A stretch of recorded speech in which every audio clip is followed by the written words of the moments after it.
This material is made available to you by or on behalf of the University of Melbourne under Section 113P of the Copyright Act 1968. It may be subject to copyright. For more information, visit the University Copyright website.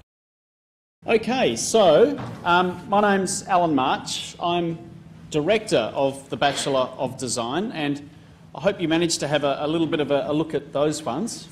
Go for it. In some ways, a bit of an indication that part of what we'll do here tonight is to just try and explain some of the terms, some of the things that I suspect you might know some of them, but that you might not know all of them. So a little bit of demystification as we go through. And I expect a few more people might, pardon the pun, trickle in, because it started absolutely bucketing down, and I know I actually struggled to get from an off-campus meeting back here on time. So we're a small but select and important group, so thank you very much for coming. So we're going to go through a few ideas. We've got a few different things going on, a really interesting panel, a speaker, me. I'm not the important one here though, it's about you guys and the others. And I'm just a little bit of a facilitator in this process. So it's the Bachelor of Design, and design is one of those sort of almost magical and mystical words. It's worth thinking about what it might mean. This degree is only in its second year of delivery, so we have second year students now going through it. But design's a complex word, and in a way we want to demystify it, but also promote just how good it is as a practice, as a process, as an idea. Very simply, it can mean I mark out, I draw, I show. But it is much more than that, and particularly the way we've used it as a core concept for what we do.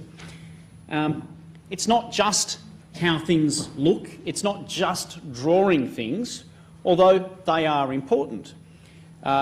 It's not just creation, it's not just a process, but again, they are super important in this thing of design.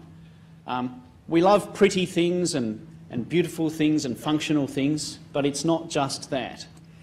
And I think if it were anything, it would be about solving problems. And ways of solving problems and techniques and creativity in that solving of problems, and generally problems that have a big impact, that are about collective concerns, about societal problems.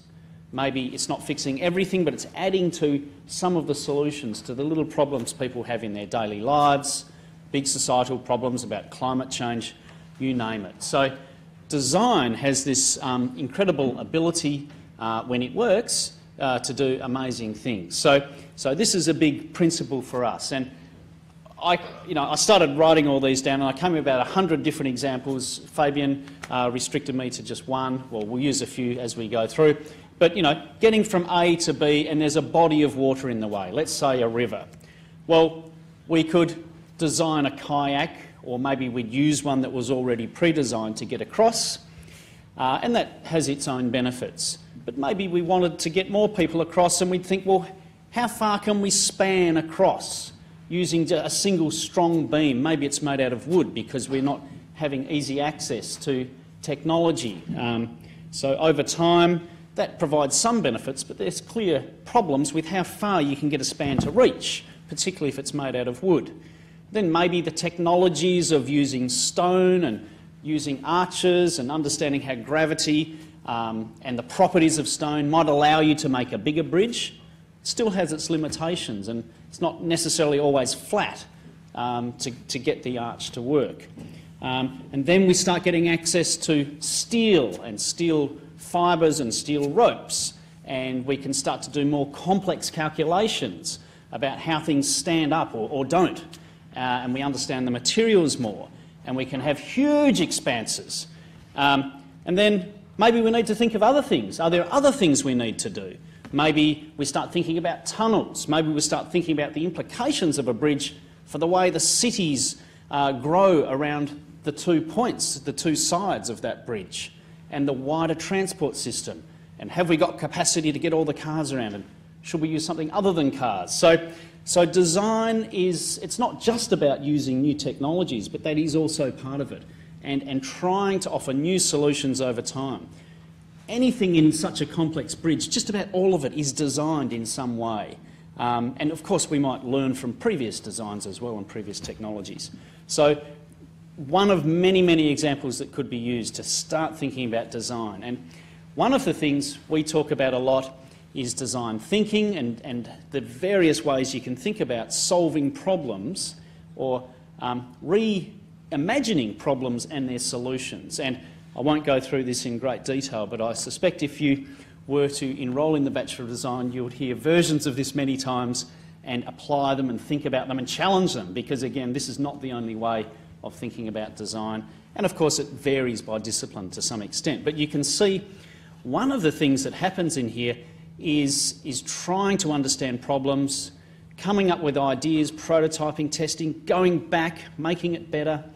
And I would challenge you to think about how the different disciplines in the Bachelor of Design, not just architecture, because that's the one people think is the design one, and of course it is, but in fact all of these majors that we'll talk about tonight have elements of design and making things better, fixing problems, finding new ways to do things. And they're not always obvious, but it's based on this very, very clear and very creative type of thinking. So another way to think about it that might fit a little bit more closely with some of the other discipline groups is problems and solutions, but in that, these analysis, evaluation, synthesis of ideas. Perhaps you can think of different types of data. Some of it might be number crunching stuff, like maths and statistics. Some of it might be data about talking to people, doing surveys, understanding different materials and how it works, and writing programs in the virtual world and those sorts of problems and the solutions they offer. So, as I said, I could probably go on and get more and more excited, but I'll stop there. But who is a designer? And of course, many people play a role in design, and we here feel that that is something to extend. I don't think you can say design is everything, of course. Certainly architects and set designers and property developers and planners, and certainly the way we do these things in this discipline grouping, the Bachelor of Design, is about finding new ways to change and use this idea of design in coming up with new solutions. I guess another way to think about this is, what is the outcome? What is the focus of using design? And sometimes it's about to create an artefact. Sometimes it's about creating a new process. I'm an urban planner, an urban designer. A lot of my work focuses on good processes as well as the thing that comes out at the end. So we would consider that a type of design in some ways, to try and make better outcomes occur. You know, systems in engineering and computer programming, again, you know, we've all probably looked at one of these things about 1,000 times today. People designed most of the things behind that by solving problems. So, you know, I won't read this out completely, but I think, you know, of the many definitions you'll find here, you know, applying creative and open approaches to defining and solving problems, leading to high-quality decisions. And I think what is so compelling about the range of disciplines within this degree is that, yes, we can act for a single client, but most of the time we think about big problems, and even though you might build one building, say, we're trying to make it contribute to a wider set of things going on in a place like a city. So there's a sense of community and societal benefit in what we do as well. So I'll calm down slightly and think about studying design at Melbourne. I suspect this is the first degree for most of you, except parents and friends who have come in that capacity, although I know some people may be thinking of transferring. So we're going to go through a few of the terms. An undergraduate degree, we call it a bachelor's degree. It's the first, let's say it's the first degree you do after high school. We have a 3-year undergraduate. I'm sure you've come across that already. And we have a major that you undertake, which is the main focus, the disciplinary focus of study that you do with other things, and I'll talk about those more in a few minutes. And here are a few ways through. You might finish an undergraduate degree and then do a master's degree, a graduate degree, and go into the workforce. You might go straight into the workforce after the Bachelor of Design, or you might go down a research pathway. It could even be a PhD. You might become a researcher, or you might do research in your jobs, which is far more common nowadays, particularly in the design world. You know, big design firms often employ directly researchers now because they're working on big problems. So a lot of these things are feeding together in really interesting ways now.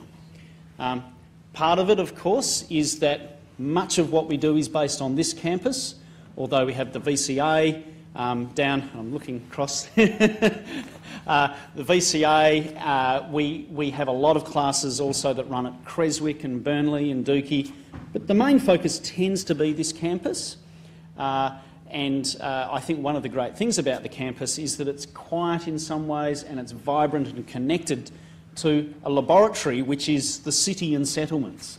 Because one of the things about the Bachelor of Design is that the majors in some ways deal with built form places. They might be virtual places, they might be inside a room, they might be a whole city of place. So that's a really great connector that we have across all these discipline groups and using place in various ways, and a fantastic place to do those things at the university and surrounds.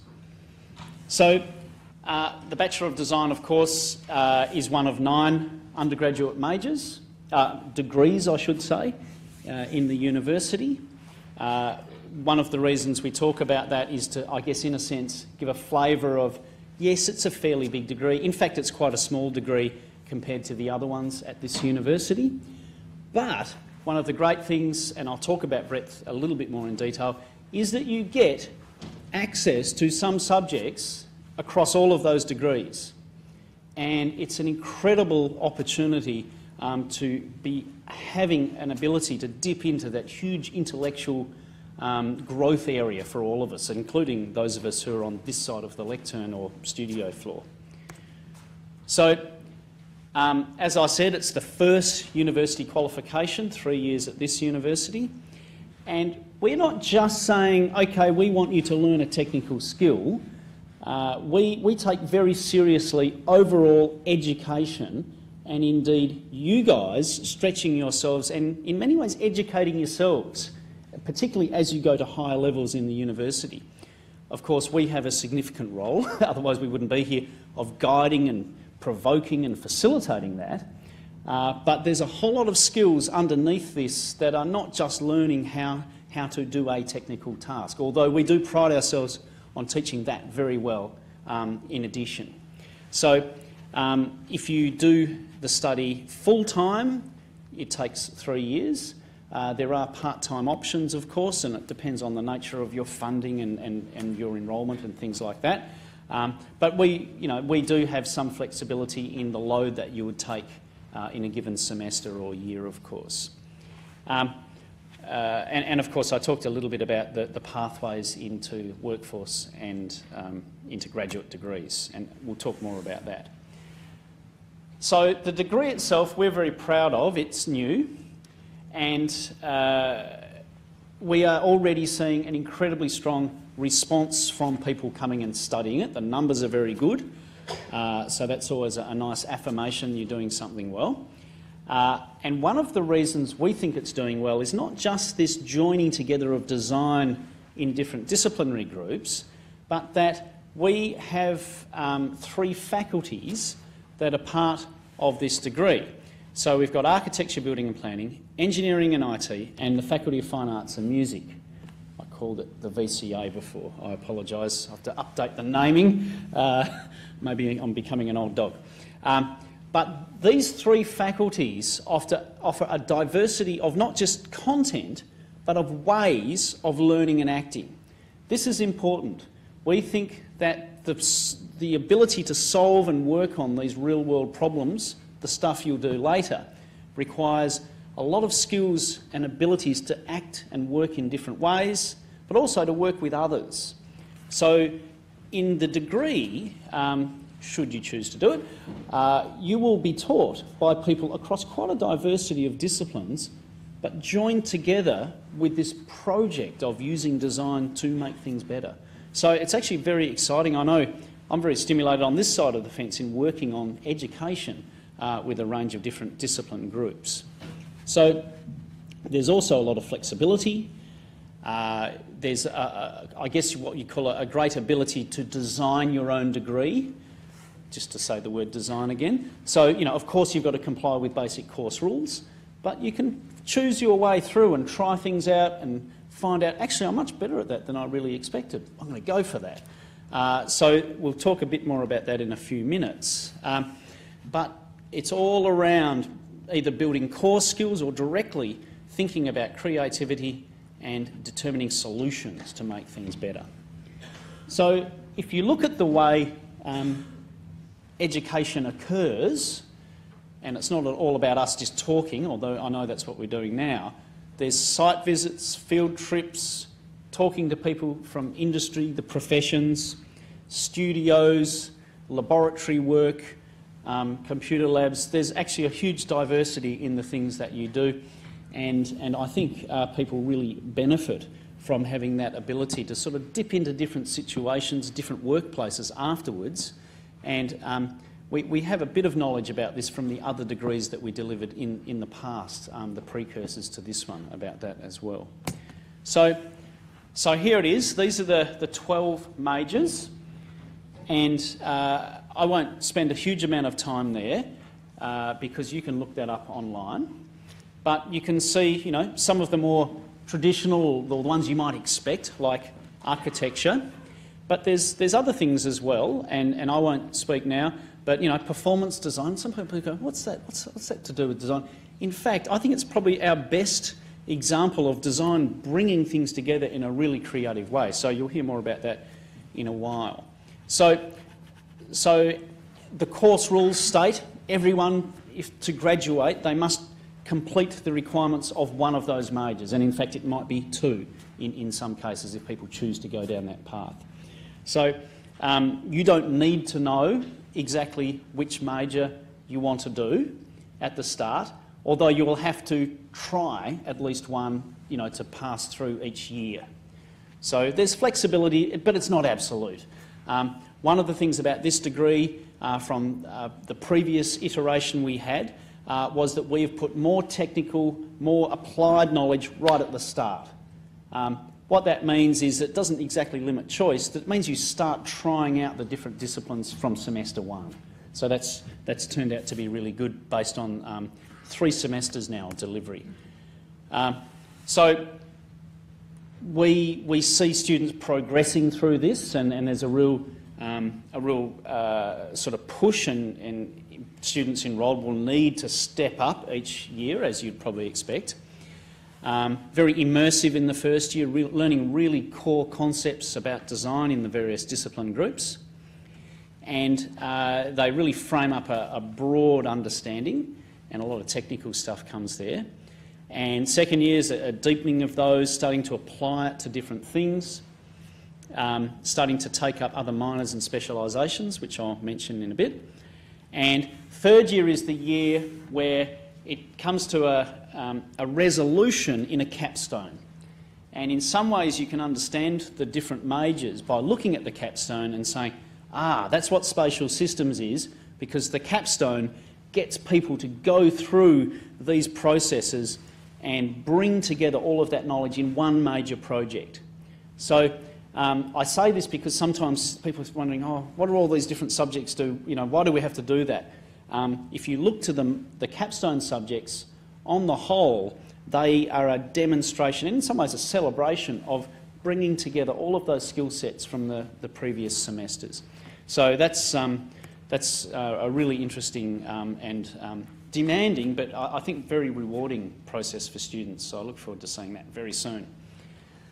So in the spirit of sort of explaining some of the basics, the degree has 24 subjects, but sometimes it's 23 because we join two together. And we use a credit point system for successfully completed subjects. So if you finish the degree, you've done 300 points. And a subject is normally 12.5. So you can fairly quickly work out that 8 subjects makes up 1 year. 8 times 12.5. I'm not testing your maths, or should I? Should we have some sums now? But so that's, just to explain what, because you'll see that as you look through course brochures and things as you go through. So it's fairly simple once you get the hang of it. I know other universities have other systems, but that's something you can check for.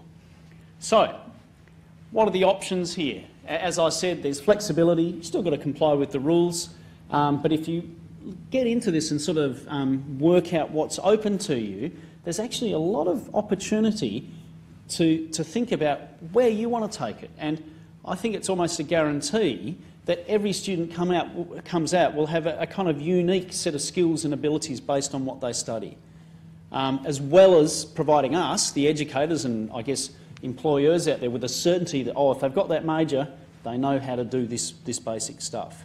So you can do 1 major, you can do 2, and we'll talk more about that, or you can do a major and a minor. Very quickly, a minor is just a fewer amount of subjects but in a core discipline area, and a minor and a specialisation. So that's probably a bit much to take in one hit, but basically all of these blocks are a focused area of study and ability, I guess, if you go through those. At the same time, we've got open electives where you can study whatever you like from the other majors. And then we have breadth. And of course, we're in keeping with the Melbourne model, even though we're a new degree. And so, that's going to be part of it as well. So the major, in very simple terms, this area of study that you focus on, it's 50 points in the final year, so that's 4 or sometimes 3 subjects. But prior to that, you need to have completed certain other subjects as what we call prerequisites. So I'm not sure if you've heard those terminologies, but any given subject in the university, it might say no prerequisites, as in you don't have to have studied anything before, or it might say, yes, you must have done Calculus 1 before you've done fluid dynamics or whatever. So that means we get people stepping through. So sometimes they're flexible, sometimes it's quite a rigorous stepping through, and I'm sure you can imagine why.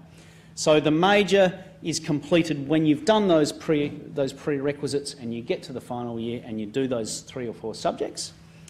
And this will make more sense when I show you a course plan. So, and of course it goes on your transcript. So your employer or the next institution you go to knows what major that you've done. Okay, so hopefully this starts to make a bit more sense rather than me talking about it. So this is architecture. We chose that because it's the first letter in the list, A, but also it is the most popular subject, although nowadays some other ones are major, I should say. Many others are sort of competing with it quite nicely. So year 1, year 2, year 3, this is assuming full-time study, and roughly it's taking up half of the degree. It's got 1 more there, mainly so we know people will be ready for accreditation after they've finished their masters. So you can see there's a spine of studio subjects, as you would expect in an architecture degree. You'll see things about drawing, things about design and applying them to problems. You'll see this progression over time where we directly expect people to progress and get better as they move through the different year levels. But you'll also see over here things about digital, things about history and change over time, and environmental building systems, thinking about how buildings work and how all the systems within them work, construction, and then, as I mentioned before, the capstone. That's where we expect people to be able to put all this to work and to be able to really demonstrate the first step on that professional journey to actually take charge of a project and bring things together. So very exciting and challenging time. And you'll notice these yellow ones here, electives. Essentially they mean you can take subjects from other majors within the Bachelor of Design. So it might be urban planning, it might be landscape architecture, it might be computing, etc. So then breadth, the green, I think that's green up there, the breadth is from other parts of the university. So you can see a three-level transition from right in the discipline group, things about design that aren't from the discipline, and then what we see, and we know very well that this has actually been really successful in the Melbourne model, the other intellectual sort of growth areas that are not just your technical area. We did some research last year, I think it was last year, looking at where our students go, and the diversity of things they study in breadth is absolutely amazing and very stimulating, I think. Music and art and history and, you know, astrophysics and all kinds of amazing stuff. So that's been very successful. And I've kind of spoken a bit about this already. The design electives and breadth making up that other component of the major. And indeed, they're part of the course rules that you need to take those electives as you move through, and from different year levels, again, so we know that they're progressing over time, although there's a bit of flexibility with there. And then, of course, the breadth. So I'll go through this fairly quickly. I think I've kind of roughly said most of that.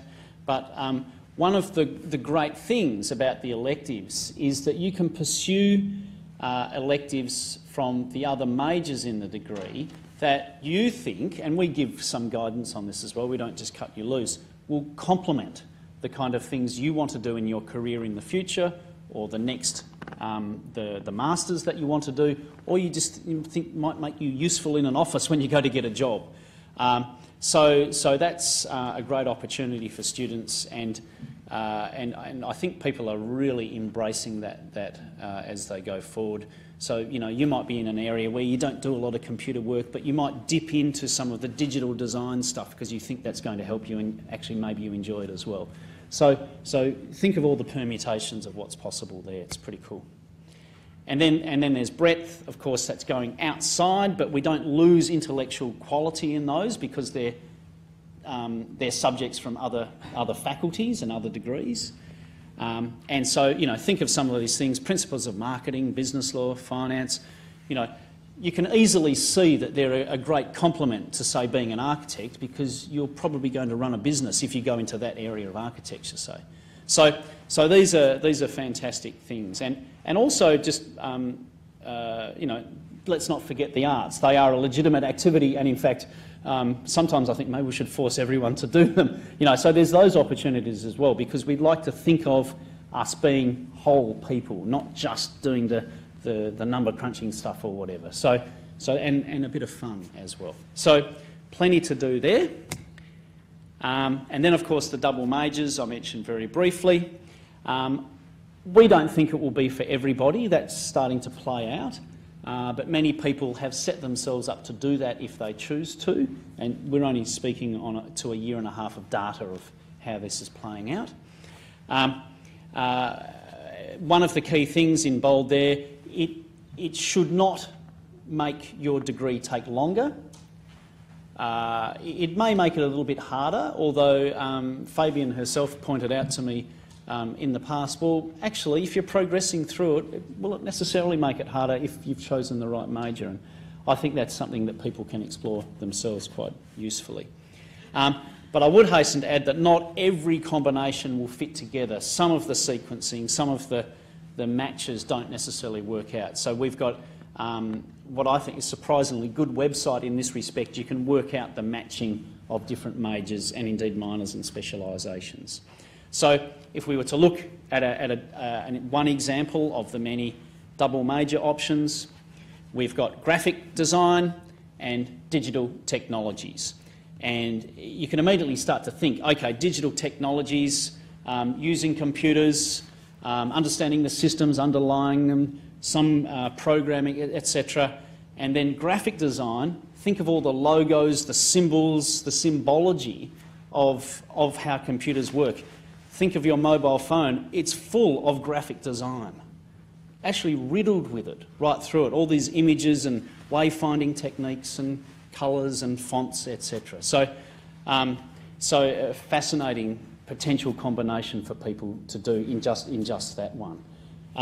And the great thing about these is there's still breadth. We still maintain that diversity and that wide knowledge that comes out from doing an undergrad here at Melbourne and indeed in the Bachelor of Design. So if you have a look at the website, you can see, you can sort of flip through and toggle through the different options. I would recommend that people sort of keep doing that, you know, as you go through and you get a bit of a taste for how different disciplinary areas work, as it should always be the case. So I suppose there must be some people who decide every subject prior to semester one first year, but I think on the whole it's a very good idea to really keep thinking your way through and making sure you're taking control of your education. You can just see some of them changing through. So the other thing we offer is minors. Very simply, they're a short major.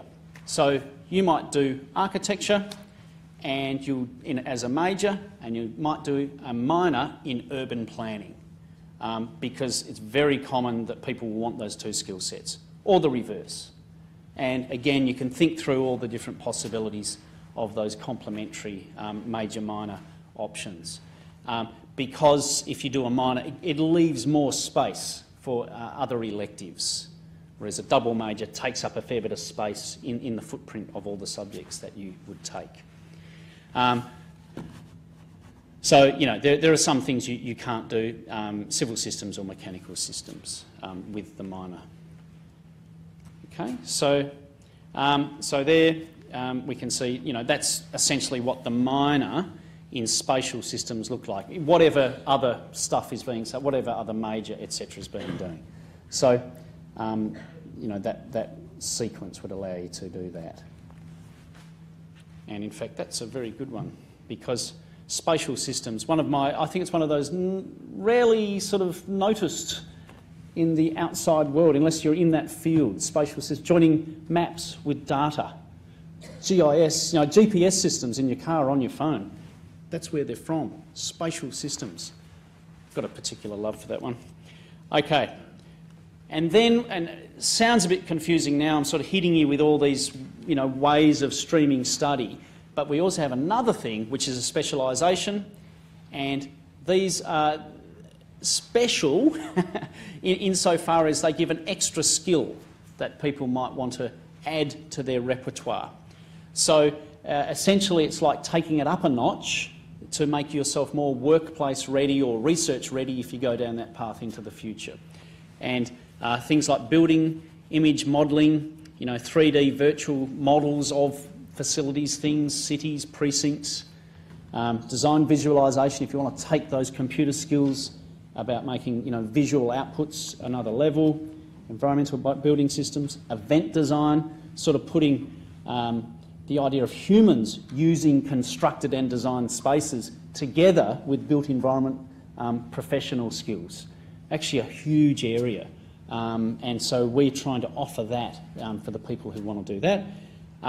Transport design, huge problems with transport, huge opportunities to resolve with all the different ways that transport interacts with the built environment. You know, public transport, private cars, etc. And finally, historical contexts. A lot of what we do in the built environment, we build on the past. We deal with past problems. We try and build new solutions in better places, as well as facts. It's super interesting. So, an example of a specialisation, it's a smaller two-subject combination. they usually have a prerequisite, but those prerequisites, as in prior study requirements, are in the other majors. So if you plan that out in advance, it means you can keep your options open. So it's just a little one there. But imagine, being able to go to a former employer and say, oh, and I did some extra study on design visualisation, and he or she might think, well, that's someone I'd like to have in the office. They can do all the rendering of the drawings and, etc. So, very interesting. All right. So hopefully that is at least a little bit inspiring. And if you don't understand my sort of rather rapid delivery through that, go back and have a look. In fact, it does take a while, even while you're beginning your study, to put together all these different subjects and all the meanings of that. And in fact, it will probably take a little while to really get to the heart of what your major is about. People tend to come thinking they know what architecture is, and then they get a little bit challenged and they find out it's, urban planning, computing, you find out what it's really like when you're here. So, part of that, of course, is just doing the work. And if you think that you've got 4 subjects, and this is a full-time scenario, those subjects will each require, 4 to 6 hours per subject. So that means 16 to 24 hours of actual face-to-face time, whether it's a lecture theatre or it might be a field trip or whatever, a studio. But in association with that face-to-face time is an equivalent, or sometimes slightly more, preparation, doing assignments, studying and all that sort of stuff. So essentially you're signing up to a 40-hour week. I say this because occasionally students ask me, can I just come on one day? Well, yes, you could, but don't forget it's a full-time job. and sometimes, of course, it's more. So I'm not trying to father you. I'm not trying to tell you what to do. But this is a reality you have to face, and you do need to plan your time very carefully. And we know that some people thrive without coming to the campus too much or just the minimum. But actually, we also know people who come do better. It's really well established. And nowadays, the campus is designed for you to spend time here. Lots of study spaces, places for a chat, places for a coffee. So again, I say this, start thinking about what it would be like to be here and how you'll make your study work. There's lots of opportunities.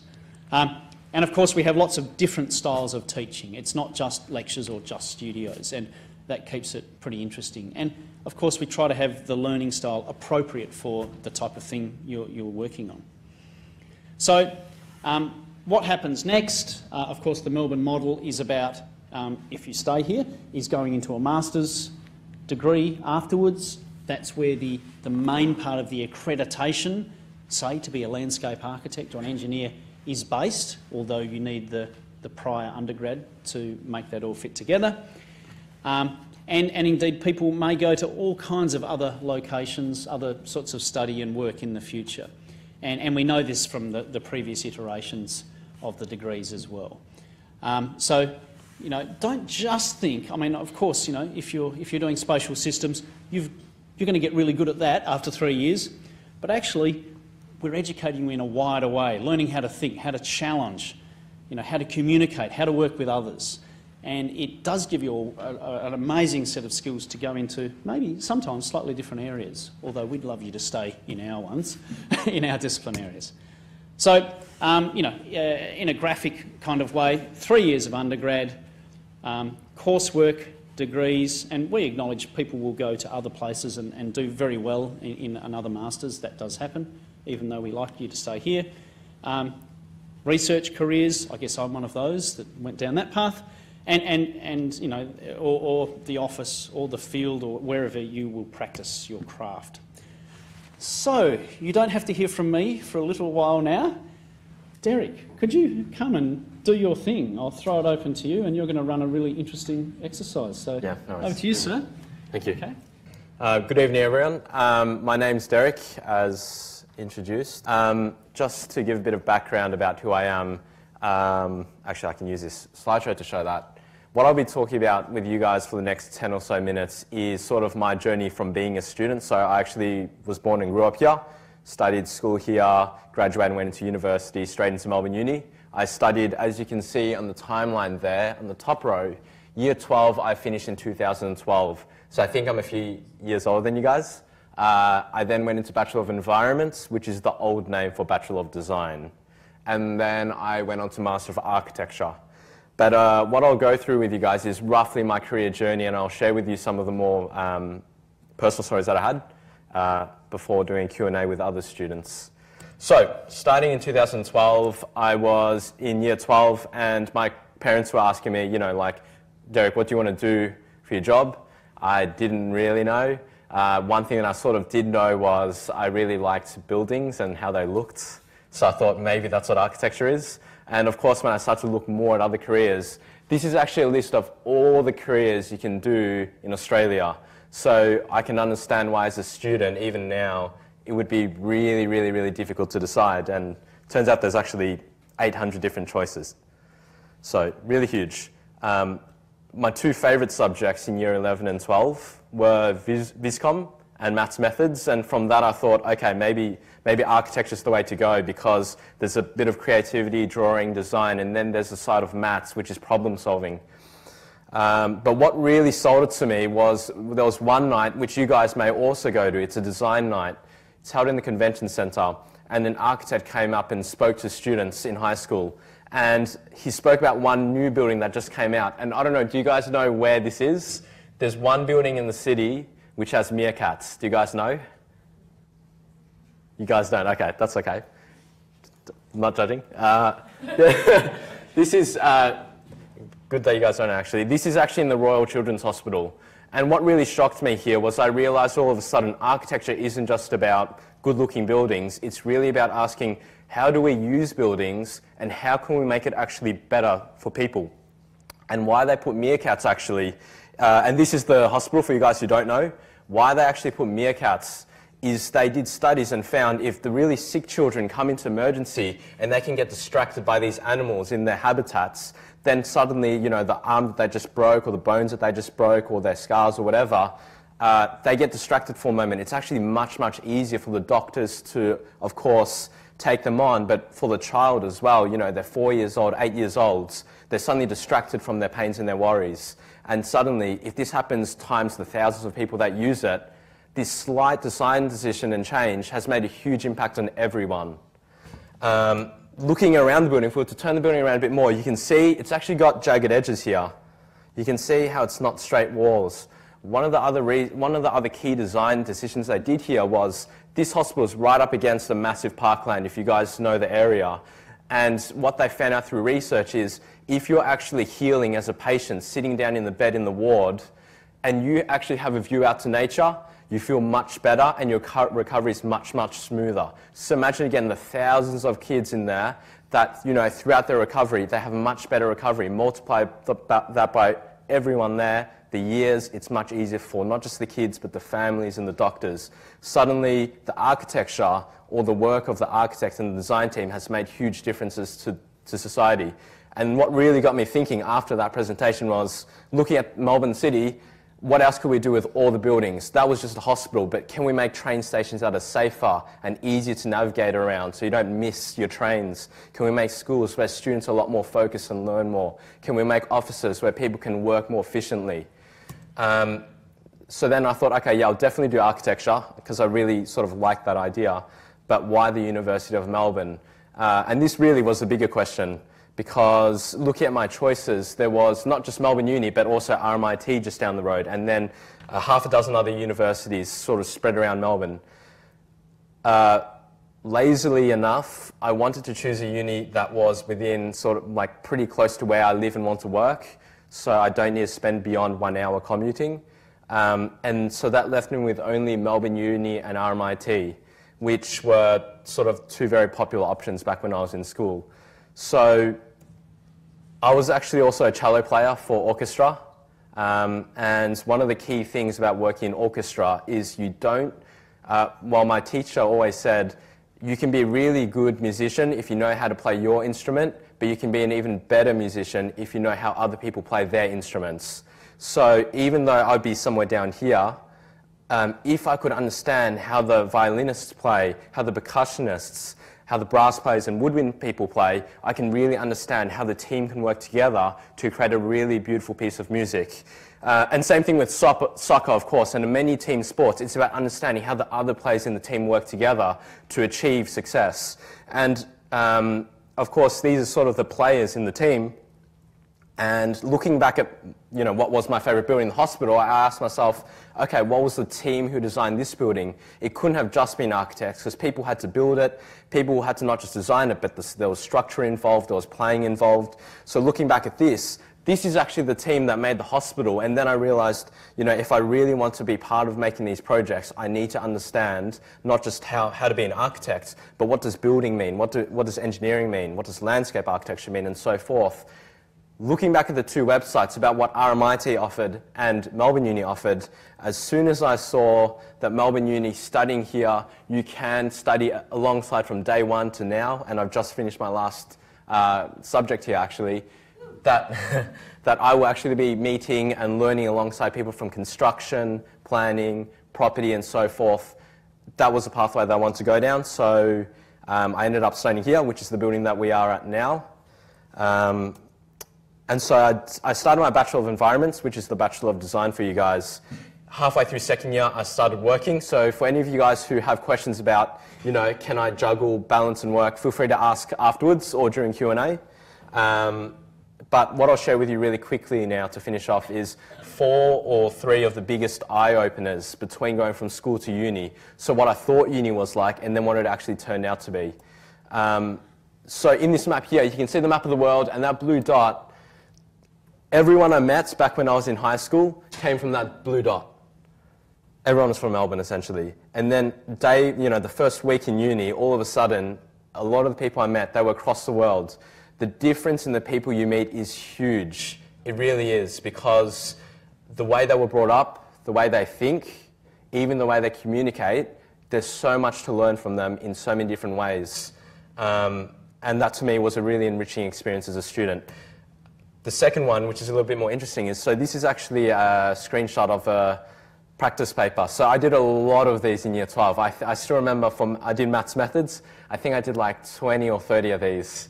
But one of my favourite things, as soon as I opened up the page to look at, was these little things here. Because when you see the mark allocation, you can sort of work out, okay, they're asking this question. If it's worth 3 marks, I probably have to do 3 steps of working out.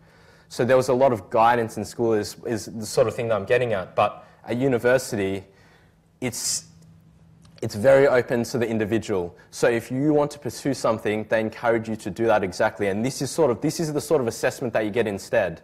So in architecture, you do these studios, which you would have seen on the screen before when Alan presented. Every semester, you do a class where you focus your 12 weeks on developing one design for a project that you want to do yourself. You can push it in your direction. You get guidance from the staff, and then you present it. So this is the final presentation. It's pretty much worth 70% of the subjects. And these people sitting in the front are the critiques. So they bring people from industry or academics to give you feedback and to grade you from that. And of course, there's a lot of drawings that you do, and also models. So it's very, very different to school in that sense. It's a lot more free. The third thing was opportunities. So these were some of the textbooks that I studied off back in year 12. My maths, I did chemistry, and I also did English language and a few other subjects. In school, you learn a lot about the theory and the fundamentals of certain things in science and maths and the formulas. And you learn about a lot of the innovations that happen in the worlds, and you sort of follow them through. But in uni, you are the ones that actually create the innovations. So rather than learning about how robotics and 3D printing and all that works, I was actually the first ones to test the robots. And you see me here really happy because that was actually the first time we used the 3D powder printers to create models. So all of a sudden, we're sort of stepping up into the front of the curve at uni, which also means because we're still learning how to use this technology, there's a lot of time spent in it, but it was really fun. And the fourth last one is the level of autonomy. So this is actually the typical classroom that I was in.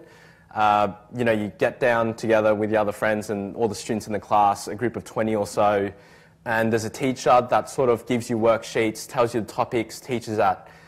That's in big contrast to one of the subjects that I recently did, where we spent 2-week intensive over summer designing what you see here in the corner, an exhibition for white nights. And rather than working individually across with the teachers, from day one the teacher said, you guys come up with your design, we'll help guide you through and we'll help you fix your mistakes, but you guys have to work together in groups. And what happened in 1 week was we had this whole group of people, I think it was 120, working on one project together to pull this off for a real exhibition.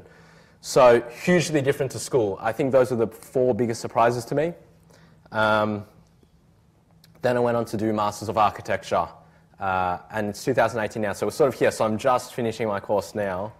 And when I started Master of Architecture, another side of university is there is a lot about studies and subjects, but there's also a lot of social activities and personal development opportunities. So when I came in, one of my friends asked if I wanted to lead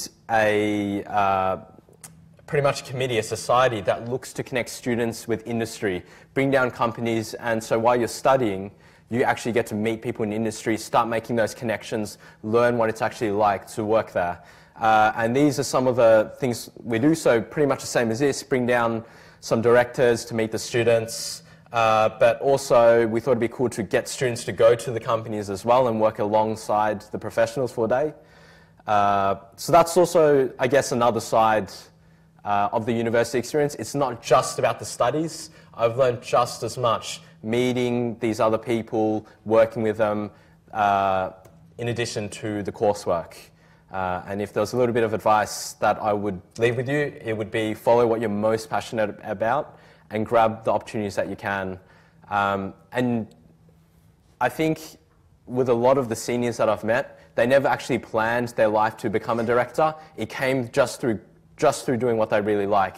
So really think about what you really want to do in your life, and probably just follow that direction. I'm just a student though, so I don't actually have huge amounts of experience, but based on my limited experience, that's what I'd say. Cool. And yeah, that's it. Thanks.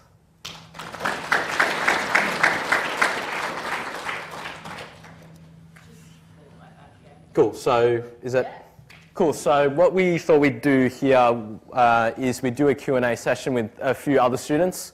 So I roughly went through sort of what I do, and I'm architecture, but we also have Sarah, who studied same degree as me, but then she went on to do construction management, and we also have Toby, who is studying property, and we also have Rob, who also studied Bachelor of Environments, and he's actually doing architectural engineering now, which is sort of a newer course. And Rick.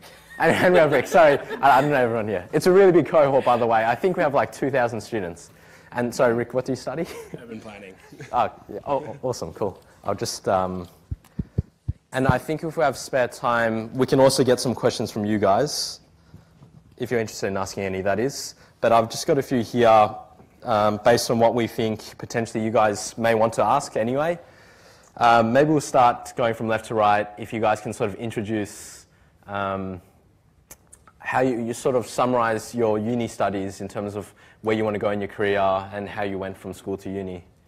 Starting from Rick. Okay, yeah, my story might be a bit different from some other people. My name's Rick. I'm studying the Master of Urban Planning in the Melbourne School of Design.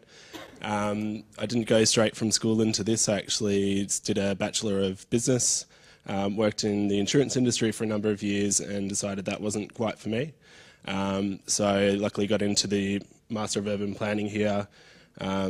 I guess I'm someone that it took a little bit longer to work out what I wanted to do with my life. Sort of, you know, I thought I wanted to do something businessy, didn't really know what, picked sort of the most generic degree, I guess, and sort of went down that path for a while, but I guess it's never too late to change. So I've picked up the Master of Urban Planning, nearly graduating now, working in the industry. You know, it's an industry that there's a lot of different opportunities, a lot of different directions you can take. So I sort of still like the fact that it's can still lead me in a lot of different directions, but looking forward to you know, where that will take me. So for me, I started with a Bachelor of Environment, majoring in environmental engineering systems, and then in the last 6 months of my degree, I heard about a new degree coming out for Masters called Master of Architectural Engineering, which basically combined Masters of Architecture and Master of Civil Systems. And for me, that kind of encapsulated what I want from my studies, which was really interdisciplinary and being able to think across lots of different disciplines. And then also, in addition to the sort of discipline knowledge, also the skills that I was developing, because I'm quite interested in sort of thinking about sustainable issues related to sustainability. That's kind of my key focus, and I felt that that kind of degree fit really well within that, because I kind of developed the creative skills through architecture and thinking about the city and urbanism, and then a lot of the really strong technical thinking, problem solving skills through engineering. So that kind of perfectly married both of those.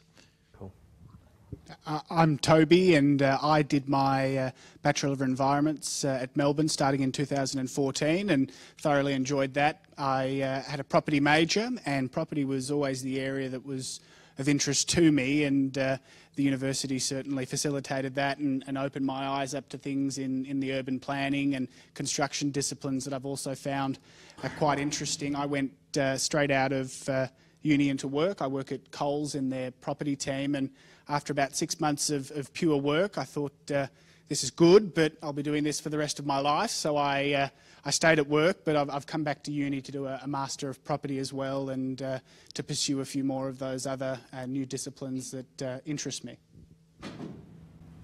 My name's Sarah. So I did my Bachelor in Environments with the rest of these guys.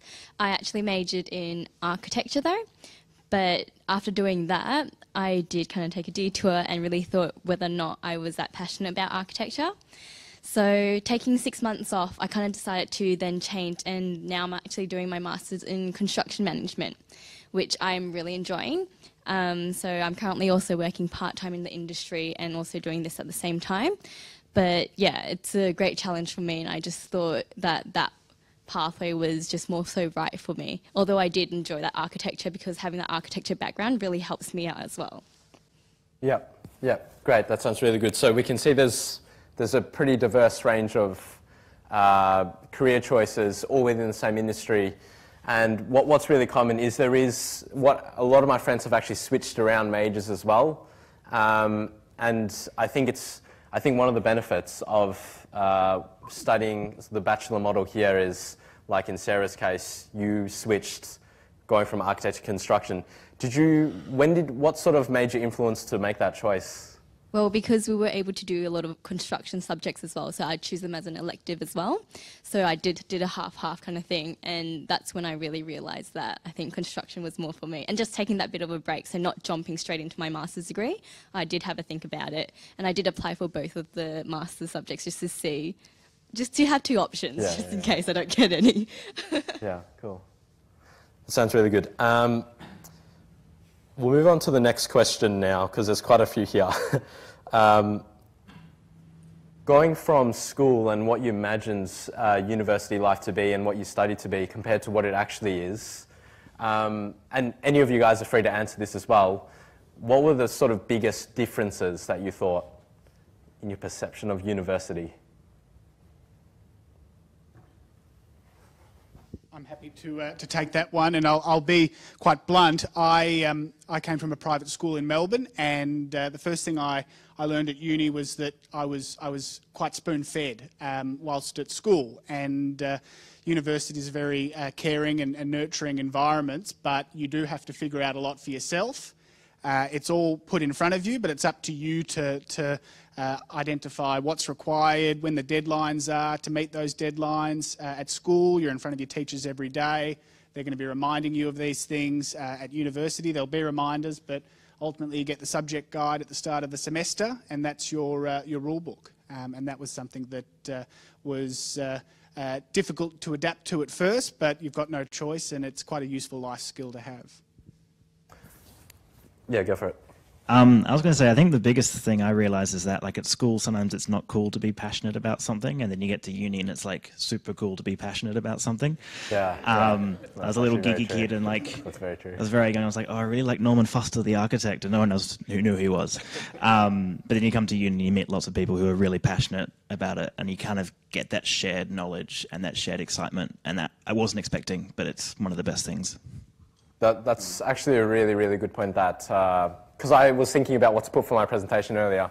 That's actually a really good point, because when you actually hang around your friends, they influence how you think and how far you push things. And because you're surrounded by people who are like super passionate, that sort of accelerates your own passion as well, and you manage to, you'll notice the difference if you come in. But yeah, I completely agree with that. It's a really good point. Moving on further, what would you say would be your highlight of your Melbourne Uni experience so far, whether it be undergrad or graduate? Okay. Yeah, go for it. I would say definitely meeting all my friends. So in my bachelor degree, I went on a camp, and that was the MV. They call it MV, but now they call it like DES now. But yeah, that was really great because you met people who were doing the same course as you, even though they're doing another major. You meet everyone there. So I've made like long life friends there. So that was really great, and I'm really happy to be able to have people like that. Yeah. Yeah. I think some of the travel opportunities have been the best part of it. In my undergrad, I did a round-the-world trip, which is something that when I was in school I never thought I'd be doing. A couple of years later, I went to Hong Kong, Dubai, London, Madrid, Paris and New York all in one trip, and it was amazing. You just learn so much by seeing the world, and I think getting out there and seeing it, and we spoke to senior people that the university had arranged for us to meet in all of those countries, and just learnt so much about what was going on. So I'm about to head off to Tokyo and Seoul in a week and a half from now to study urban planning there and learn about smart cities. So I think that's just an amazing highlight. Yep. And for those interested in studying urban planning, were these core subjects that you could take, or electives, or is this in addition? That one's an elective, so there's no core subjects that will take you overseas, but there's just so many opportunities to go overseas. You can do it in all sorts of different formats. The MSD runs travelling studios. This one's just a specific planning one. You can go on exchange. I've got a friend going on exchange to Germany for sort of 9 months coming up. It's something that's not necessarily put in front of you, but there's just so many opportunities. If that's something you want to do, there's grants available. So I got $2,000 this time around from the federal government to help me get to Tokyo and Seoul. Yeah, so just awesome. Go and pursue what you want to do. That's really good. I was going to say my highlight would have been travel as well. So I did a 2-week trip to India called a humanitarian design internship with Engineers Without Borders, and it was really cool. So you spend a lot of time in a community in rural India. So we're like on the way to the bathroom, you pass a whole bunch of cows, like it's very rural, and you're sleeping next to the chickens. But it was a very interesting experience and quite provoking in terms of thinking about how we put the human at the centre of design, and particularly in quite resource-strict environments. How do you go about that? And I had a few of my friends who I did that course with were still in contact and talking about it. It was one of the best experiences I had. I got a lot of satisfaction from getting good marks and getting results back. In a general sense, that was probably the highlight for me, but more specifically, and it's quite pertinent lately, there was one subject where I got 100% on an essay, and the essay was on monuments in North Korea, which has nothing to do with property. It was an elective subject, and that would probably be a highlight, if not the highlight. And it's prompted a lot of very useful work and party conversations.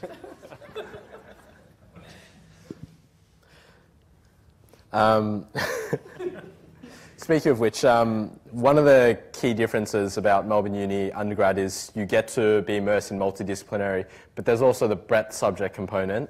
How have you guys felt your experience of studying breadth has been? You can go first. My breadth was actually another subject by Engineers Without Borders because I'm quite passionate about it. But it was a first year, and it was quite a cool subject where we were in Melbourne, but we're designing something to be potentially implemented in Nepal. So that's quite cool. And then all the proposals were assessed, and some of the best ones were considered to then be built. So that was really cool that in first year we were actually designing stuff that could actually be built. And it was interdisciplinary, so it was a mixture of like arts and business and engineering and geography. So it was a huge mix. So even though it was engineering, it was a whole lot of issues like sociology, development issues, all that kind of stuff was tied in one. So that was a really great kind of learning experience. Yeah. So I did this subject called painting techniques. So one of my hobbies is, you know, painting or drawing and stuff like that. So I thought I'd take it, and that was the best thing ever. It was kind of like doing my hobby as a subject. So I did really well in that, and I just really enjoyed it. Another subject that I did was, because I did Chinese for VCE, I thought I'd continue that and practice my Chinese in school here. Yeah, so I thought that was good. Really cool, yeah. And speaking of my Brett, I actually wasn't sure whether I wanted to do, even after all that sort of stuff about architecture, I actually equally liked science a lot. So what I actually decided to do was go to Bachelor of Environments, pick my architecture subjects, but at the same time my first few Bretts were in science, so I could sort of test the waters and see which one I like more. Luckily I liked architecture a lot more, so that's sort of how I used Bretts in my first year. Moving on to second and third year, so essentially, I'm not sure if you guys are familiar with Bretts, but the idea is that you have 4 subjects a semester. 3 of them are quite relevant or highly relevant to what you want to do as your career, and then the 4th one is a little further away in a different sort of industry. And the idea about that is when you go to an employer, you can sort of stand out in a very unique way, in a way that you choose, because you have the flexibility. For myself, I was really, really interested in business as well, so I did principles of marketing, I did finance, and to me that, safe to say, I did not understand how the business world worked at all until I did those subjects. So it really opens your eyes, and you can either take it really seriously, like I sort of did, or you can sort of make it more chill and take it on as more of a hobby, and that's really refreshing as well. Cool. Did you? Yeah, I didn't do my undergrad here, so I didn't have a breadth sort of compulsory part of my undergrad degree, but I did make sure that I saved up one elective in my undergrad, and I've done the same in my postgrad to do something outside of the field. So in my undergrad I studied philosophy, and in my postgrad I've just done a architecture elective, and they've both been like highlights of the sort of curriculum, and I think it is really important because you use that information in really unexpected ways. Yeah. You know, you might do the breadth thinking that it's just a bit of fun. I think it's important to stimulate those different parts of your brain, but also those things come in handy in ways that you'd never expect down the track, and you learn different ways of thinking about things. You know, university is essentially like learning how to think about different problems, how to approach different problems, and different disciplines approach them in different ways. So it's so good to get that different perspective. Cool. Yeah, no, I completely agree. And I think the final theme of questions that we had is work-related. So maybe we'll go around. Any of you guys can answer this. But I think you're all working while you're studying. Would that be right? Yeah. So maybe for the audience, give us a bit of a breakdown of how you balance study and work and how you view it. I know with construction that it can actually go really hand in hand sometimes, and your experiences at work and the programs I set up at work very much closely match what you learn at uni, and they actually go hand in hand in that way. Architecture is a little bit different, but how about you guys? Do you want to, maybe we can go from left to right or something. So I think working while you study is really, really important. If you can get work in the field, that's great. If you can get work just in a professional environment of some kind, that's sort of second best. You learn as much at work as you do at uni. You learn a lot here, but you learn a lot in the workforce as well. And the ability to sort of, you know, for instance, I did law. It was one of my first subjects here, statutory planning law with Alan, and I went straight into the workforce the next semester and was able to continue on those skills, so I haven't forgotten what Alan taught us. Kept that practice going the whole time, but I think as a high school student it's sort of hard to understand you know, the change in perspective that you get by entering the workforce, and you learn a lot about yourself, and you know, you get some perspective, and that'll help you drive your study forward as well. I think, you know, having that direction that you get from work helps so much with your study. I mean, if you know what you're doing and why you're doing it and where it's going to get you in your career, you're so much more dedicated to it. And like that's something, going back to uni after working for a number of years, it's just a completely different experience. And I wish I just worked at JB Hi-Fi in my undergrad, which was a fun job, and, you know, gave me some good pocket money, but I wish I'd done something a bit different because, you know, I got to the end of my degree and didn't really have anything to differentiate myself from the, you know, few hundred other people that had graduated the same year with the same degree. It might seem a bit early to start thinking about these things, but you've got to be sort of building yourself up and building up your CV and making yourself stand out from the crowd. Yeah, I'll speak more about in terms of how you balance work and uni. I think in some ways it's good to keep yourself busy, particularly in undergrad when you have more time to. Postgrad it's a bit more challenging, but in undergrad it's good to do work and good to do volunteering because it actually forces you to be more productive in your work, which is a really good skill to develop. And it also just gives you a break as well, because when you're doing something else for a few hours and you come back to doing your studio or doing your maths or whatever, you definitely come a bit more refreshed. So that would be my tip. Yeah, I'd just echo the comments made before about making an effort to try and get a day or two at a relevant firm or discipline or industry to what you're studying. They complement work and study and work complement each other quite nicely, and study will help you at work, and what you do at work will help you at study, particularly when we're at uni where we're confronting a lot of the contemporary debates in the industry, and I just found it really useful to have a grasp of those in both my day job and at uni. Yeah, so I completely agree with that, because in construction now, because I am working in a firm, it's really helpful to apply that sort of knowledge that I'm learning in class directly to work as well, and even back and forth as well. But I mean, in my undergrad, not that I wasn't able to find a job in the industry, so I was just working in retail. So just balancing that life, being able to work a couple of days, like 3 days at work, and then also uni, because you don't, even though you do 4 subjects, not all your days are done. So you might have half a day and then you can go to work, and being able to balance that out really helps you become more proactive, I guess. Yeah. Yeah, definitely. Do we want to, do we have time, or is it? Maybe, is there anyone that has a pressing question? Did any of you guys have any questions for us, or anyone on the panel? No questions. That's encouraging. Anything you want to say before we wrap up the panel? Just jump in. I mean, I wouldn't have thought where I ended up. I didn't think I'd end up where I am 5 years ago when I was in this position of choosing. So I think just like I moved from Sydney down to Melbourne, so it was all completely new world for me. And in some ways, that's kind of the best way to do it, because you really discover who you are and what you're interested in, and just go with the ride. Yeah, I think the decision that you make about what degree you do now isn't necessarily going to lock you in. So just follow whatever interests you. You can always change it down the track. Always keep exploring different options. You never stop learning in life. I, as I said, I was one of those people that didn't know what I wanted to do when I left school. Possibly because I didn't know what urban planning was. I don't think a lot of students do. It's if you're interested in cities, if you're interested in how we get around our cities, how we live in them, what they look like. Melbourne's growing at 150,000 people per year. It's going to double in size over the next several decades. How are we going to manage that? It's really important challenges that we're facing. That's the kind of stuff I've always been interested in. I just didn't know what it was. So you have to just sort of keep exploring those issues outside of uni, outside of work. Read what you're interested in. Just explore your interests, and you'll get there eventually. My view is that generally speaking, at uni, there's a cost involved, but you can absolutely get your money's worth if you get involved and you put in, and that's not just during class time. You can also join clubs and meet a lot of great people with similar interests from all over the world.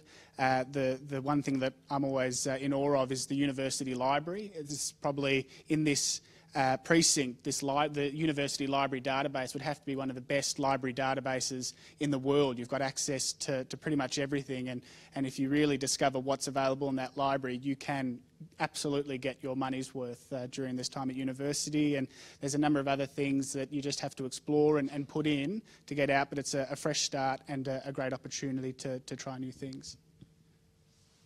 Yeah, so just like these guys said, just test the waters, just see what you like, because with this module here, you can just test all the different disciplines and just see what you like, and you'll find something. Yeah, cool. Is it? Cool. Yeah, thanks guys. Thank you.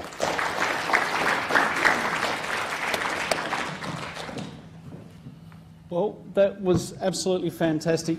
Thank you to all of the panel, and particularly Derrick, for facilitating that so well. Really great. So now let me remember where we're up to here. So really, you know, the main message here is our graduates do get work. Generally speaking, in the 6 months, some of them are still looking for work, but our graduates are very, very well regarded. I'm sure it's not just that they're smart, although that's a factor, but that by the time they've gone out, they've actually got quite a lot of experience of how to do. So it's kind of an interesting thing. Melbourne is often about theory, but or seen to be about theory, but actually these discipline groups are really applied. You know how to do things and of course you don't stop learning afterwards. So I would like to introduce another speaker, Noor Shamsal, and she has another really interesting story, and I think I'll just throw it to you. Thank you. Yeah, up to you. No? Do I need a thing? Can everyone hear me? Pretty good there. Yeah, great. So my name is Noor. I'm an alumni of this university. So I'd like to just have a chat to everyone about my time going through the bachelor's, the master's degree, what I loved most about it, and basically that transition from university to work. So in case you haven't noticed already, I'm not from Australia. I'm an international student. I came to Australia when I was about 16. I enrolled in Trinity Foundation Studies. And you can imagine, 16 years old, I came to Australia, I had no family, I had no friends, I didn't know how to wash my clothes at that time. Completely different culture, English isn't my first language, so all of these things came together. Remarkably, at the end of the year, I got pretty good grades and I got into Melbourne University. So I chose the Bachelor of Environment. Now it's the Bachelor of Design for you guys. And I think I chose that bachelor because I think like a lot of the speakers said just now and what Derrick said just now, it gave variety. I was, at that time when I was in university, I was still only 17. I sort of had a vague idea about what I wanted to do with my career, and that was I wanted to be in a career that dealt with the built environments. I wanted something to do with design. I wanted to do something with cities. But I didn't know exactly what that was. So the Bachelor of Environments gave me the ability to essentially sample a lot of different subjects. I did subjects in architecture, surveying, construction management, landscape architecture, and it really helped me in the long run in my career. So that was the bachelor degree. So I guess, over there, yeah. So I guess even more than the academic side of things at university, both the bachelor degree and the master's degree for me, academically it was great, but life at the university as well for someone who's come from a completely different environment was excellent. You're in a very collegiate environment. It's a traditional university campus with a lot of support for the students. So as well as being part of that core degree, I did a lot of things outside of my degree as well. Like, that was me in South Lawn, fantastic place if you decide to choose Melbourne University. I was also part of the UN Human Habitats group where we went to areas affected by bushfire and essentially helped rebuild some of the areas. In Victoria, I was very active in the Malaysian Student Society, coming from Malaysia myself, very active in indoor soccer. I also made a lot of the costumes for a lot of my friends at all of the balls that we went to at university. So suffice to say, my time at university was one of the best times of my life so far. But I guess all of that aside, before you even decide, before you even decide whether or not you're going to do the Bachelor of Design, I guess it's important to know, once you come out of university, what are the job prospects? Is there a career progression? And whether or not, is it a fun career? Is it a good job? Will you be happy in this career? Because that's essentially the next phase of your life. That's the next 30 or 40 years until you retire. So for me, the built environments it's tied to growth, right? Strong development in Victoria and strong growth means that job security and job prospects are strong. So being in the industry right now, I can see that there's a lot of different employers vying for university graduates. A lot of them looking for Melbourne University graduates. And of course, there's always going to be that catch-22. You always hear this from different graduates where they're trying to look for a graduate job, but every graduate job that they try and go for always seems to need a couple of years' experience. And it seems like a cycle that never seems to end. But to be honest, that goes with every job. And every graduate that I've met, along with myself, has been through that. But it's a hurdle that people face time and time again, but always seem to get through. So I just want to talk a bit about my transition from university to work. It was challenging. It was slightly daunting, but I thought the hard skills that I was equipped with at university, and that's all of the information, like all of the lectures that I go to, all of the subjects that I've done, sort of put me in a very good position to transition into the workspace. So I just thought I'd talk about the 3 things about transitioning into the workspace is the types of people that you deal with. And I'm going to extrapolate on what Derrick said previously. When I was in high school, I only dealt with the same people. They were all the same age group. We were all the same. We came from the same background. When I was at university, that doubled a little bit. People were from all over the place. I mean, I came from Malaysia. And when you're at work, imagine that's 100% or 100 times more obvious. You're not only dealing with people from different countries, different backgrounds, you're dealing with people of different ages. When I first started work, I was 23 at the time because I did my master's straight away. And the first meeting I had gone to was with a group of men and women about 55 to 60 years old, and that was completely new to me. The second thing I found in terms of transition to work is routine can be very mean. Like you'll see the schedule that Alan put up just now, and it was, you had slots in between classes. Wednesday was all free, I saw that. I wish I had my Wednesdays free right now, I don't. So I think a bit of advice that I can give for someone at university is, even though there are places, even though the schedule seems a bit sporadic, you have to build in some sort of a schedule, because when you get into work, the routine, if you're not used to it, can be very challenging and very daunting. And the third thing I can say about the transition to work life is having sort of a backup plan. And I'm going to talk about this in terms of urban planning, because I'm an urban planner. I've been an urban planner for about 5 to 6 years. I feel like going through the Bachelor of Environments, which is Bachelor of Design for you guys, and the Masters of Planning, even though it was 1 degree, it provided me with a backup plan. So if I went into work and maybe I didn't necessarily like the work I was in, there was a backup plan, because even though planning is such a niche degree, there's specializations within that I could jump to and from. If you do decide to do planning, you can be a social planner, you can be a transport planner, you can be an environmental planner, you can be a planner that deals with heritage, it can be a whole suite of different things. So, another question that I always get asked is,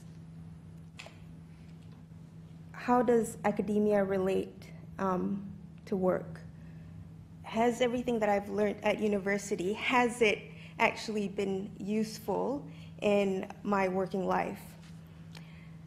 So Alan just now mentioned about the theory that Melbourne University, there is a perception that we learn a lot about theory in Melbourne University, and although that's true, Alan's right as well. There's a lot of applied technical skills that you learn at Melbourne University that make you very employable to the industry. But I also want to say one thing about learning academic skills and theory at university. Learning about the theory at university allows you to see the bigger picture at work when you're in the industry. It allows you to understand why you're doing something instead of just doing the thing. And that's important further along in your career. So, what do I do now? And how do the things that I studied relate with? So I now work in a private planning consultancy called Niche Planning Studio. We're a firm of planners and urban designers that develop sites across Melbourne, WA, and Tasmania. So I move around quite a bit for work. I travel for work, which is fantastic because I don't think I could sit at a desk all day long. So I probably spend 50% of my time in the office, 30% of my time in meetings, and 20% of my time on site, either in Victoria or outside of Victoria. I guess if you were to ask me what my speciality is in planning, I'd probably say it's land development. So I do a lot of land development, land rezoning, and master planning of large communities. And suffice to say, it's sort of like playing SimCity, but with a lot more paper pushing and hard negotiations. So at work, I actually get to help design communities of up to 3,000 houses. We design where the roads should go, where the park should go, where the schools go, where the town center goes. It's absolutely amazing. And in this line, I deal with architects, I deal with landscape architects, I deal with surveyors and construction managers. So having that ability at university to deal with all these different disciplines at the onset was extremely useful when I was working, because it gave me the opportunity to understand what these different disciplines were doing. Now, it didn't teach me everything, but it definitely gave me a head start. So,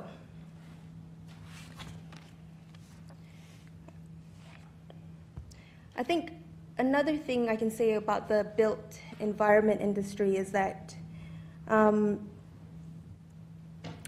because of the nature of the work, you'll also have plenty of opportunities to get engaged with the actual industry. So it's not just a 9-to-5 job.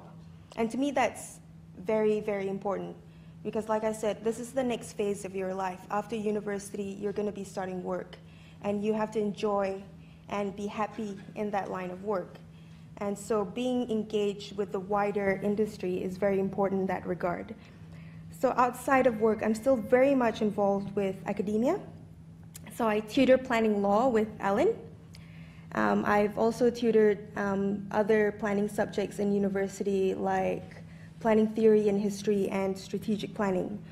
And I'm also very heavily involved with the Planning Institute of Australia. So if you decide to be an architect or a construction manager, there's other institutes out there that you can engage with, and it's absolutely fantastic when you're in the workspace. So I was on the Young Planners Committee for a very long time. I'm actually on it with Rick at the moment, who is on the panel. So in that role, I organized a lot of the social events for the young planners. I was involved with organizing a bunch of state and national conferences, again allowing me to travel to and from different places. I wrote a lot of articles for the Institute's Planning News, and you know what, it was just so much more rewarding to be part of that industry as a whole rather than just being in a job 9-to-5. And for all the work I've put into my profession, I was recently awarded the Victorian Young Planner of the Year, which was again, fantastic. And it was having that recognition from the industry that makes you feel like you're part of something bigger and that you're working towards something more. And I think Alan asked me this question yesterday. He wanted me to answer what was the most fulfilling thing or the best thing of being part of the built environments industry. And I think whether you're a planner or an architect or a construction manager or the like, I'm going to echo what Alan said just now, and it's about the sense of community through a shared ideal about making the built environments a better place for people to live in. So I think with that, I'll just stop here because I know it's slightly late, and I'll just leave you with that. And I hope you join us because I can tell you firsthand that it's a very rewarding career in the long run.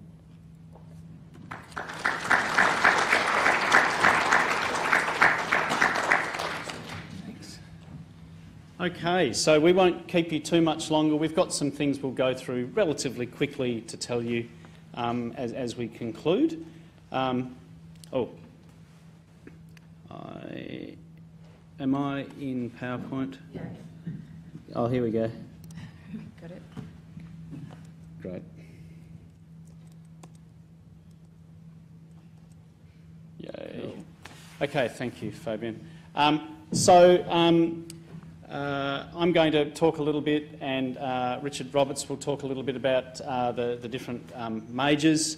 I won't spend a huge amount of time, but just so you see them, maybe to whet your appetite, and I hope that you follow by starting to look into these in more detail and thinking about what they might mean for you. So engineering and IT, you can see in the sort of the yellow boxes there, those particular majors.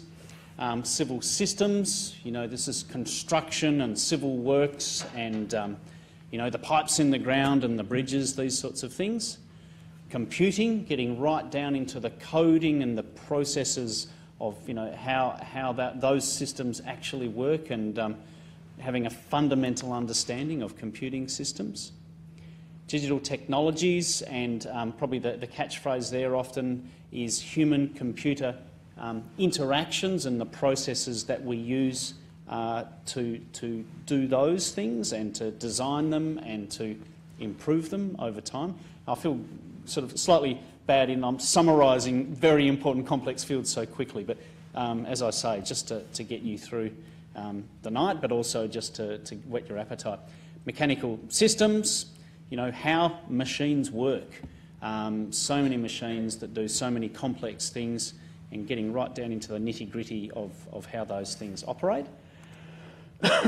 Spatial systems, I mentioned this really briefly previously, thinking about things in space, on maps, I suppose, and data, and all of those fundamental aspects we kind of take for granted nowadays, that we can find a restaurant and find our way there on our phone at any given time or place. And I'll get myself a drink. That's all right, because it's Richard's turn. Oh. Richard, would you like to come up? Okay, sorry, catching the throat. So, Richard Roberts from PCA. I'm sorry. So Richard will speak on behalf of the graphic design and performance design major. Where are we in this? We're way in actually at the moment, aren't we? Yeah, we've just sort of running. And I'll whiz through Yeah. as fast as I can. So There's a clicker there if you want, Yeah, or otherwise the clicker? you can just to the right. just to the right. Yeah. Or not? Maybe not. No, it's not working. Oh, okay, just use this one. Yeah. Okay. Yeah. Look, I'll really whiz through these. In fact, I'm embarrassed. I've got about 40 slides here, but we're going to you'll get a slide every 5 seconds or something like that. My name's Richard Roberts. I'm from in that photograph that Alan showed earlier on of the Parkville campus. If you'd look right over the CBD, over to the other side, that's where I've come up from this evening. It's the Faculty of Fine Arts and Music, once upon a time, and actually still called the VCA and the Melbourne Conservatorium of Music. We have two majors that we have within the design degree. The first one's performance design, which is the one that I'm intimately involved with. And basically, the two words, performance and design, I just thought I'd quickly say, you know, performance, it's about live performance. It's about an environment like this where there's a real human being standing there and there's an audience sitting there and there's an interaction between them. So it's not about film, but it's about the live experience. And design is when you have a performer standing in the middle of a stage, they're completely surrounded by design. What they are wearing, the world that they inhabit, how they're lit, and what the sound is, those kind of four elements are being manipulated by designers. And that's what we look at in this major. This is a very quick, I won't sort of dwell on this. It's, Alan's shown you these sorts of structures before, that's showing our subjects.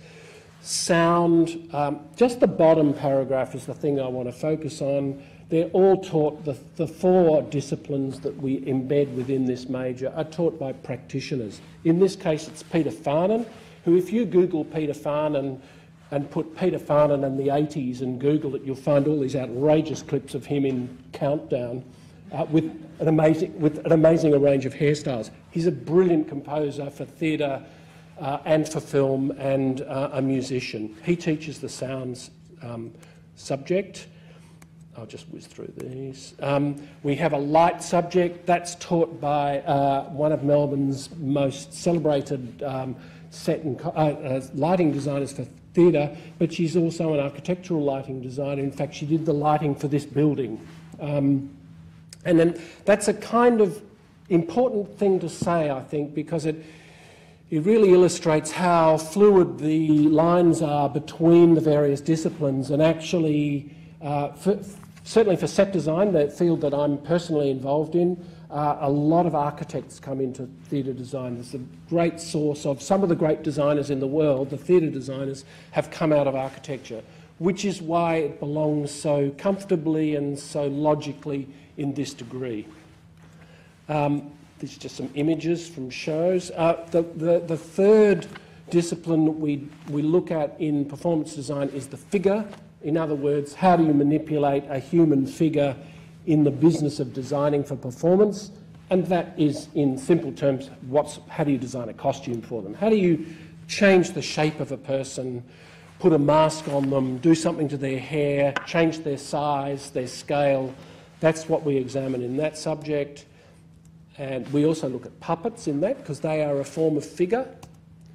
And then the last and the sort of capstone subject is space, where all of those things come together. So the figure, light and sound colliding with space. And effectively, by the end of the major, we've found four types of lighting, four types of designers in performance design. You'll have approached each of those. And in the final capstone, I'll just get down to that, the capstone subject is Performance Design Studio, where the student is asked to develop a project that addresses at least two of those things that I've just been talking about within a big project in the capstone subject. The sort of places that students would go after this are as assistant designers to more established designers around in the design fraternity, and similar sort of design-based assistant designer in art department and in film. There is a myriad of small other roles beyond that.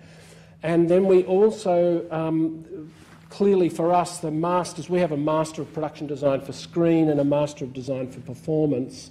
They are a natural pathway for our major. So that's performance design. Graphic design is the other major, which I'm kind of representing my colleagues here tonight about.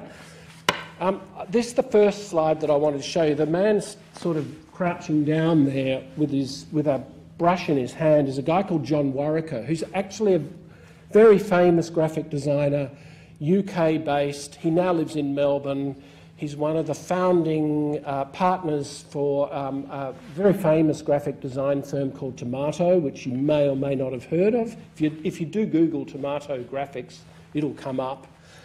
John's one of the founding partners of that. They're international. They're based in Los Angeles, UK, and he's here.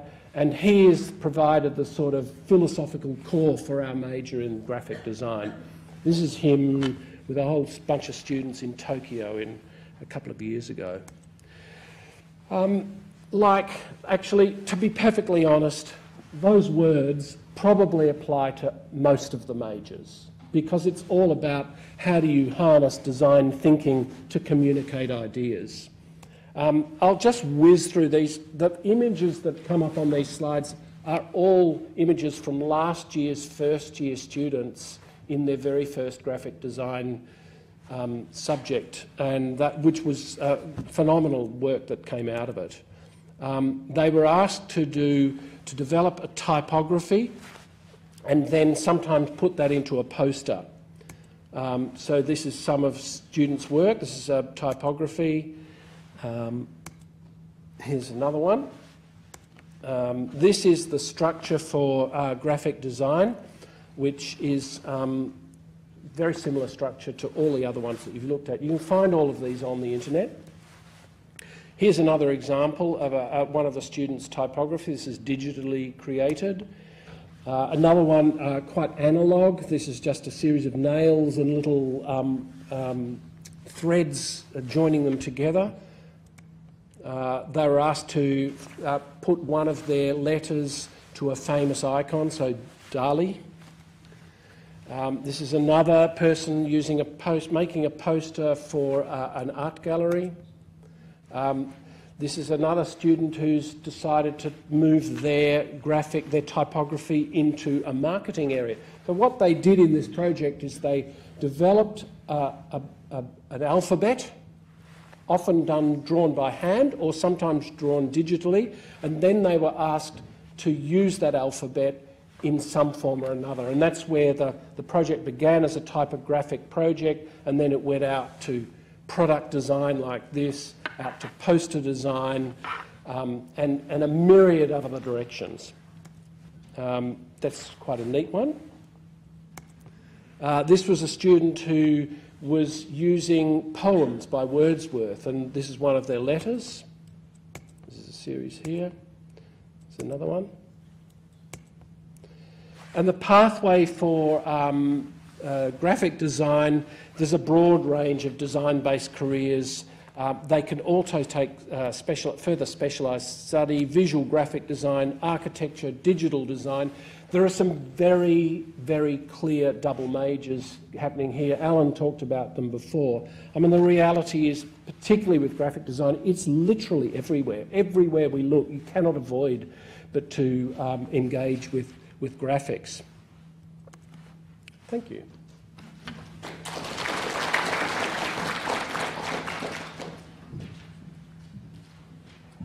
Okay, so we're nearly at the end of the session. I'm going to go through the nuts and bolts.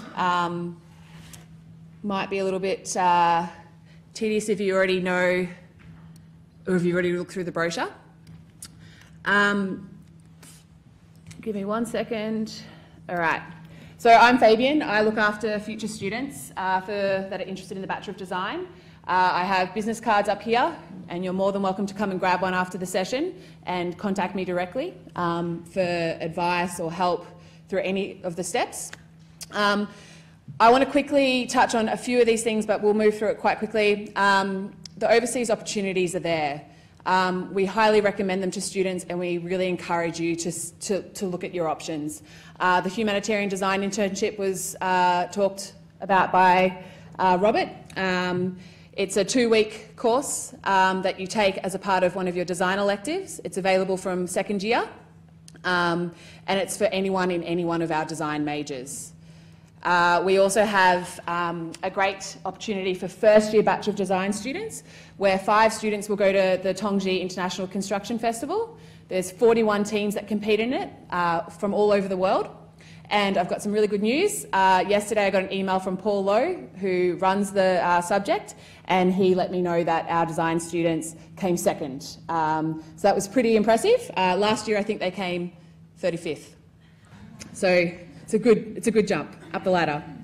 We can only go to number 1 next year. That's covered by the university. There's a small expense to the student, and that would just be living cost. And I also got a summary from him, and that came to around the $250 mark for 2 weeks. So that's a pretty good opportunity to do a subject and also visit China. Exchange and study abroad is available to every student. You can do this at undergraduate level or at graduate level. It can be 6 months or 12 months, so a semester of study or a full year. Most students would start exploring exchange and study abroad options at the beginning of their undergraduate degree, so that they could start to maybe introduce it in their second year. We wouldn't recommend you doing study abroad or exchange at the end of your degree. We do have a large number of exchange partners, so you can see there 150. And the reason why I want to highlight this is because to do an exchange, someone has to come and want to be in your place. So they want to have to come to Victoria, they have to want to come to Melbourne, they have to want to come to the university that you're studying at. And one of the great things about the University of Melbourne is its reputation overseas. It means people want to study in our university, which means that we get to send more students away. But we want you to come back. So that's a really great opportunity that I would love you to make note of so that you can start to explore those options. We also have people come to us. So AA is one of the most reputable architecture schools in the world. It's based in the UK, and they run a 2-week design studio here in our winter term. So that's it's an intensive subject that you can take in between semester 1 and semester 2. It's available to both undergraduate students and graduate students. And what practically happens is that you work with not only Bachelor of Design students, but students that are coming from other institutions in Australia and also from overseas. But you're taught by MSD academics, so our academics, and also AA academics. So another opportunity that I'd like you to keep in mind if you decide to do the Bachelor of Design. Scholarships. Most of our scholarships will automatically assess students for. So when you make a VTAC application, which is how you apply for this degree, we will look at all the things that you have given us, all the information you've provided us, and we can let you know what you're eligible for. This saves you from making a large number of applications for scholarships. This is a really great one for students from interstate and rural and regional Victoria. I'm not sure if we have anyone here, but it's a $5,000 one-off payment. And we're hoping to bring this in for a scholarship for most school leavers. So it actually hasn't passed yet, so I can't talk about it, but we will send you some information as soon as it's been released. The Diversity and Inclusion Scholarship is something I really do want to highlight because this is a scholarship that you have to apply for. It really is for students that are pursuing urban planning. Now, we don't expect you to know that you want to do an urban planning major, but you have to be interested in this area, at least taking breadth subjects, or maybe doing it as a second major or a minor. This scholarship has a financial benefit to it, so each year you'll get $6,350 if you were the recipient. We have 2 scholarships per year. But not only that, you'll also get the opportunity to do a work placement with the Department of Environment, Land, Water and Planning, which is a great opportunity for students who are looking to get into the same discipline in regards to a job. One of the things that you will have to do is write an essay, and if you feel like this is something that you would like to pursue, I've got a brochure up the front and it will give you the step-by-steps that you need to take to be able to apply for this. Now, I'm not sure who the audience is tonight, but we always have someone who might be a non-school leaver, so someone who's not coming directly from high school. You are the students that we want just as much as school leavers, and it's a little bit different for you because your application process is sort of assessed on a case-by-case basis. What we're looking at is how well you're doing in your undergraduate degree. So if you're currently studying a bachelor degree at the moment, either here at the University of Melbourne or from one of the other institutions, what we'll do is we'll look at how well you're doing in that program. So we can look at your ATAR, but we can also look at how well you're achieving in that bachelor degree. And another thing that I want to highlight about this transfer process is if you don't get the ATAR to get into the Bachelor of Design, this is a pathway for you. So what happens is not everybody can show their capacity to excel during high school. We get it. It's a design degree. You don't have the same option as maybe someone who wants to do science or maths. But if you really, really want to do this degree, there's always a way in, and a transfer process is one of them. So you can come and have a chat to me if that sort of seems to be ringing a bell for you. Now, prerequisites and entry requirements. So some of these terms might be new to you, but we have a minimum ATAR, which we set this year for students that are applying for 2019. So the minimum ATAR for 2019, so those of you who are applying for the Bachelor of Design in 2019, is 85. And the clearly in is a rank. So it's showing you what the minimum score was that was required for 2018. So it was actually above 85. So even though the minimum is set, it doesn't mean that you're guaranteed a place as a domestic student in the program. You have to meet the clearly in, which we'll only know as we send out first round offers in January. So my piece of advice: aim high. 99s would be great. I'd love that. You'll have an opportunity to change your preferences depending on what ATAR you get to. Anyone doing IB? That's a score of 31, minimum score of 31. So if anyone's doing VCE or an Australian curriculum, but they're an international student, so they're not an Australian citizen or New Zealand citizen, you've got a guaranteed place in the Bachelor of Design with a minimum with a score of 85. So that's a guarantee, unlike domestic students. You also have a guarantee if you get an IB score of 31, or if you're a Trinity Foundation student and you get a score of 80. So they're guaranteed places into the Bachelor of Design for 2019. The one thing I do want to make note of is that you also need to meet the prerequisite subjects. The prerequisites for the Bachelor of Design are English, so VCE English 3-4, and that's it. Unless you're interested in one of the majors that fall in the category under maths. Now, maths isn't a requirement to get into the Bachelor of Design. So any one of you who hasn't done maths can still apply for the Bachelor of Design. But if you're interested in one of those 6 majors, civil systems, computing, construction, mechanical systems, property or spatial systems, you will need to take a maths bridging program. And again, if that is you, we have the pathways laid out, and I can help you through those steps. Now, if you're interested in the other 6 majors, maths is not a requirement, and that includes architecture, which is often questioned, but you're not required to have done methods 3-4 for those other 6 majors. One of the other great things is that there is no portfolio requirement for the Bachelor of Design. We think that we can offer you a really, really good skill set through that first year to succeed in any one of our 12 majors. So don't feel like you might not be capable of doing a design degree just because you haven't done visual communication design or studio art at school. The first year of the degree is set up for you to bring in the skill set required to be able to succeed in any one of those 12 majors. Access Melbourne, this is something really important to note, and I would hope that most of you will just write this down or keep a mental note of it.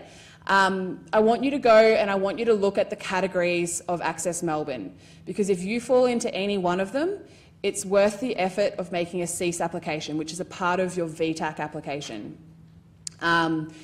It can mean entry on a lower ATAR score. It can mean potentially a scholarship. But most of all, it just recognises not everyone has a smooth process from high school into uni, and you're not any less capable of succeeding in this degree. So please go to that Access Melbourne website and look at those categories. Another way that you can meet the eligibility for the Bachelor of Design is through the Diploma in General Studies. So this is a 1-year full-time or 2-year part-time degree for domestic students who might fall well below the minimum ATAR, and want to do a one-year degree which will give you a direct and guaranteed pathway into the Bachelor of Design. And you can see there highlighted that if you get a 75% weighted average mark, which is kind of like a B plus in high school, you're guaranteed a place in the Bachelor of Design the following year. So another great pathway for students who might not get the ATAR. So how do I apply? I realise that this might not be the easiest way to have probably put this, but hopefully you can identify which category you fall into. So those of you who are in Year 12 and are completing VCE or IB, and you're international or domestic, it doesn't matter what citizenship type, you must make a VTAC application. Does everyone know what VTAC is? Because if you don't, you need to know. This is the only way that you can apply for the University of Melbourne. So ultimately, it's an application that will take multiple preferences. The other option is if you're an international student doing Trinity, for example, it won't be a VTAC application. It's a direct application that will be done by Trinity Foundation College. Is anyone fall into any other category that needs explanation? Even if you're a transfer student, someone who's a non-school leaver, you still make a VTAC application. Really, the only person that's making a direct application to the University of Melbourne is someone who's an international student who's not studying in Victoria. Okay, when do I apply? I think most of you will be looking at the start year intake for 2019. VTAC opens up on the 6th of August, and the standard application closing date is the 27th of September. There is time to apply after that, but the application becomes more expensive, so get in early. ATARs are released in the middle of December, and then what happens is we'll do our first round offers in the middle of January. The semester begins at the end of February. So you've got a little bit of time to go through the acceptance and the enrolment process, and there is a lot of support and services available to help you through those steps. Anyone that's applying for VTAC really needs to... Oh, it's too late. Closed. All right. These are a few links that will be able to direct you into further information. The slides are going to be available to you. So anything that we went through too quickly tonight, you can go back and you can delve into more detailed information. I'm going to hang out the front here to answer any questions. But if anyone's got a question now that you might want to ask that you think someone else might want to hear, now's a good time. Great. Alan? Well, I think, thank you, Fabian, for actually setting the background of all this up. Thank you to our guests. But thank you mostly to all of you for coming. I know, it's a weeknight and it gets kind of late, but I think a huge amount of really useful information and a great pleasure to talk about it to you, because we're really proud of this degree. So I hope you have a great evening, and I hope it's not raining outside heavily. We're in the lap of the gods, aren't we? So good night, and hopefully see you soon.